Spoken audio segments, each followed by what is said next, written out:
আজকে রাত্রে ডক্টর ইউনূস আসবেন, আগামীকাল বাংলাদেশে আসবেন, আগামীকালকে উনি ওই কোর্টে যাবেন। ডক্টর ইউনূস সাহেব, আপনারা জানেন প্যারিসের অলিম্পিকের উনি 3 জন বিশেষ অতিথির একজন। পৃথিবীর এত বড় অলিম্পিকের উনি একজন। এবং আরও শুনে আপনারা খুশি হবেন, সোশ্যাল বিজনেসটাকে, এইটা অলিম্পিকটাই উৎসর্গ করছে সোশ্যাল বিজনেসের নামে।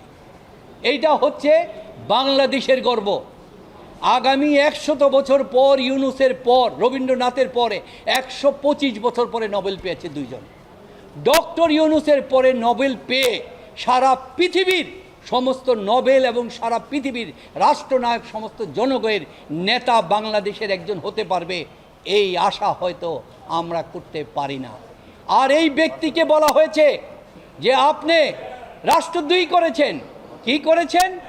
উনি 21 তারিখ বাংলাদেশ ছেড়েছেন আপনার প্যারিস অলিম্পিকে যাওয়ার জন্য। সেইখানে প্যারিস অলিম্পিকে যাওয়ার পথে উনি বাংলাদেশের এই ঘটনা দেখেছেন। উনি জাতিসংঘের মহাসচিবের একজন অন্যতম 7 জনের একজন উপদেষ্টা। ওনাকে যখন ওনার দেশ সম্পর্কে বলা হয়েছে কি, তখন তো উনি বিবৃতি দিতে বাধ্য। সেই বিবৃতিটা তো উনি জাতিসংঘের মহাসচিবের উপদেষ্টা হিসাবে তা তো বলতে পারে না। নির্বিচারে এই যে ছাত্রদেরকে হত্যা করা হয়েছে, গুলি করা হচ্ছে, জনগণকে গুলি করা হচ্ছে এবং 32 জন শিশুকে গুলি করে হত্যা করা হয়েছে, উনি এই জিনিসটা তুলে ধরেছেন। এবং উনি এটা তুলে ধরে বলেছেন এই জিনিসটা হয়েছে কেন?